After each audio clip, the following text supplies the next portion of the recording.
ولتفاصيل أكثر عن الموضوع ينضم إلينا في الاستوديو الكاتب الصحفي فؤاد الهاشم. أهلا فيك معنا أستاذ فؤاد. يعني في كثير نقاط مثيرة كانت للجدل في هذه المقابلة، بس خلينا نبتدي من النقطة اللي يمكن كثير ناس ردوا عليها على مواقع التواصل، اللي هي نقطة التقارب من إسرائيل اللي حمد بن جاسم شبهها بالحج.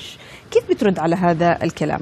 يعني عشان نعطي بس المشاهد هذه فكرة عن حمد بن جاسم بيفور وافتر. بيفور لما كان في السلطة، اي قبله بعد.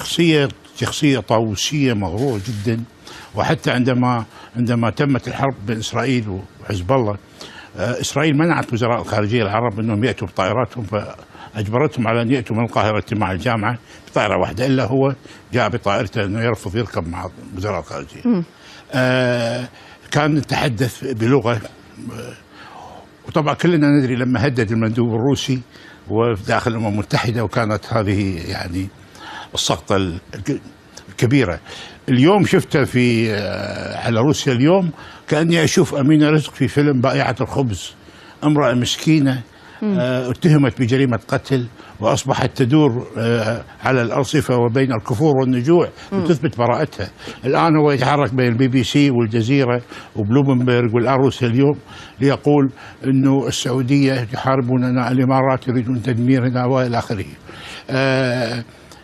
يتحدث وكأنه ويصف الأزمة بأنها مجرد نزوة، صارت نزوة ويقول أنه لا يعرف الأسباب. لا يعرف الأسباب، وكأن الملك سلمان ومحمد بن زايد وحمد بن عيسى والسيسي استيقظوا ذات يوم فجأة الصباح وقرروا فجأة، قالوا خلينا نقاطع قطر ونفرض عليها حظر الجوال إلى آخره. أسباب كثيرة والأشرطة كلنا سمعها، خصوصا بالفقرة اللي يقول فيها للقذافي أرجوك، هذا الحديث بيني وبينك. وصل عدد اللي يسمعوه 11 مليون، اللي هو بيني وبينك هذا.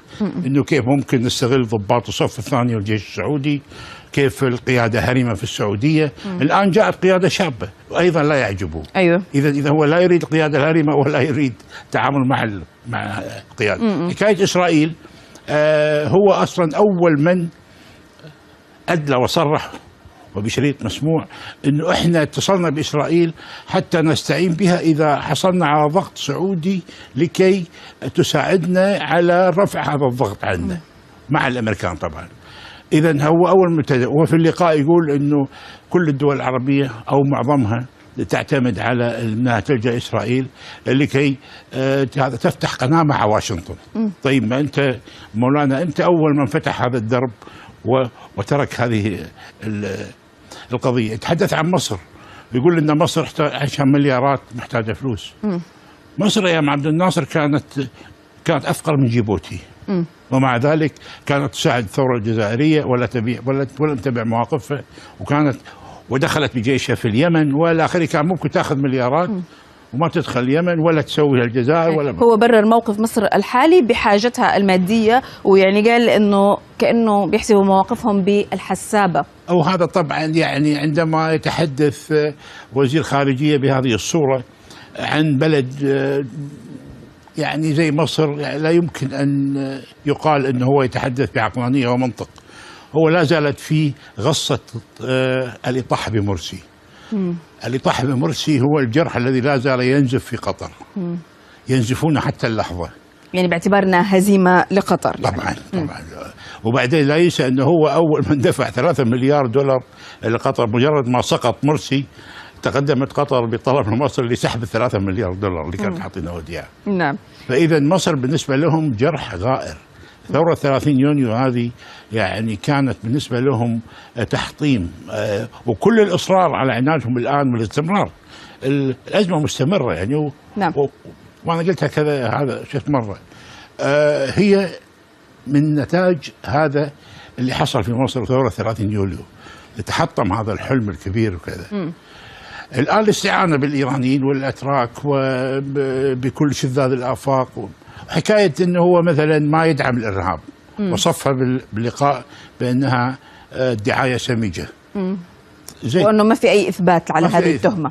المليار دولار اللي العالم كله شافه وهم بالطائرة كاش في العراق للإفراج عن 16 شيخ مواطن قطري، تدفع لميليشيا عراقية ممولة من إيران. مليار دولار. يعني فدية ملوك. طيب أستاذ فؤاد، أنا كنت حابة يعني بس كمان أتكلم معك سريعا عن شيء لافت كان أيضا في المقابلة وكثير ناس حتى علقوا عليه، إنه يعني حمد بن جاسم خرج من السلطة برفقة أمير قطر عام 2013، ولكن في المقابلة كان بيتحدث وكأنه لازال في منصب حكومي. كيف تفسر هذا الأمر؟ هو من يدير الأزمة، يعني دائما يعني يسألونني ناس عاديين إن أنت شلون تقول إنه لا زال موجود؟ وجوده الآن وتحديثه بهذه الصورة وهو في منصب سابق. أين رئيس وزراء الحالي؟ أين وزير الخارجية؟ أين الأمير الوالد؟ إذا كنا سنأخذ بأنه السابقون سيتحدثون، طيب أعطونا الأمير الوالد، خليه يطلع مرة صوت إذاعي. من يوم الأزمة لغاية اليوم لم يخرج. إيش تفسيرك لهذا الموضوع؟ إنه هو أساسا هو أولا وهو أخيرا في خطر. كل التعامل اللي يجب على الدول الأربعة أن تتعامل مع هذا الشخص، لأنه هو نفسه الذي يدير الأزمة وهو الذي يمسك بمفاتيحها كلها. الباقي كلهم مجرد أصفار على الشمال لا يملكون فيها شيء، بدليل أنه رئيس وزراء حالي يعني هذا موجود، لا أحد حتى يعرف اسمه في الإعلام العربي من هذا قلة ظهوره. رئيس وزراء وفي منصب وبلده في هذا الوضع لا يخرج، مفروض يعني لو أنا مكانه كل أسبوعين أطلع في محطة تلفزيونية. وزير خارجية لو أنا مكانه وبلدي في الأزمة أطلع كل 10 أيام في محطة. إنما تترك لرئيس وزراء سابق هو من هندس العملية بالأساس. نعم. وهو يعني المفارقة، الانقلابات عادة في العالم العربي يقوم بها القوات المسلحة. نعم. جيش يطلع يستولي على الإذاعة، التلفزيون، صدر البلاغ رقم 1. نعم. أو انقلاب داخلي في الأسرة يطاح به من قبل المقربين، رئيس وزراء، وزير دفاع. نعم. هو الذي يقوم بالانقلاب. انما اول مره وزير بلديه يسوي انقلاب. يعني موظف بلديه صار وزير بلديه، عمل انقلاب واستلم الحكم فيها. نعم، وصلت نقطتك هذه. نحن بنشكرك الان على هذه المداخله، لكن ستبقى معنا وسنعود معك في موضوع اخر.